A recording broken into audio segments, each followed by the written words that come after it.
So here we have my Beat to Hell and Back Thumbler's Tumbler Model B. I originally purchased this thing back in 2010, and the belt finally gave up the ghost. What ends up happening with these belts is they'll stretch out, and then also they'll develop a set. And what ends up happening is it'll sit there in the set inside of the pulley for the motor, and it'll just rotate right there and actually not do any work.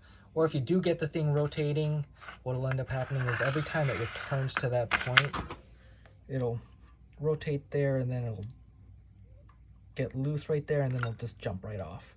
And you'll come back and you'll find that the motor's been spinning, but it hasn't been doing any work. So what I did was I over-engineered the crap out of a replacement belt that I printed out of TPU. I printed it with a flat on the back, not only for ease of printing, but also to have as much material as possible in the belt itself so that I could spread out the tension across a lot of surface.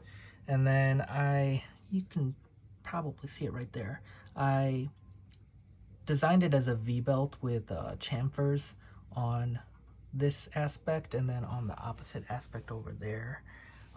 So that it's shaped like kind of like a V, so that it fits into that groove on either side, and will just realign itself anytime it starts to wander. It'll realign itself back into center. The other thing that it does is it provides more surface area across the outer surface of the pulley in order to give more friction, and the proof is in the pudding.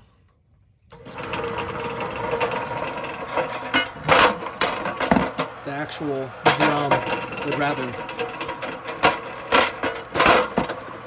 jump off the track and stop rotating. If I stop it, as long as the motor has enough energy to spin, rather than slipping, it would rather rotate.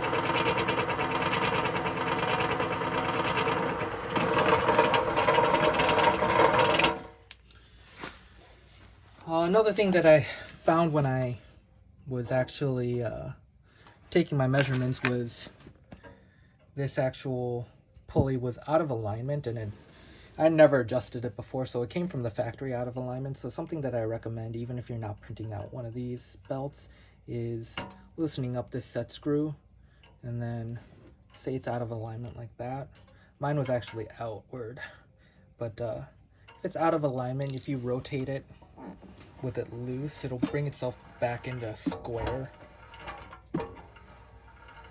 and then you can just tighten it up.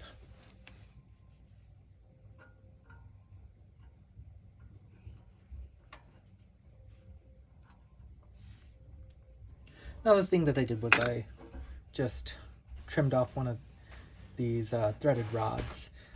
This one is the same length that one used to be. I just trimmed it off to stop any possibility of rubbing. It shouldn't happen, but it was just cheap insurance. Anyway, I hope you like my model and find it useful. I like the idea of saving a file instead of purchasing a bunch of these off of Amazon. You can get like 3 of these for $20, but then you got to store the thing and then figure out where the hell you stored it 10 years ago, because I mean, this thing lasted 10 years, so in all likelihood I'd buy a 3-pack for $20 and then in 10 years have to figure out where it got lost to, or I can just save the file and always have it on hand, or just download it again. Anyway, I hope you have a great day, and I hope you enjoy this. Bye.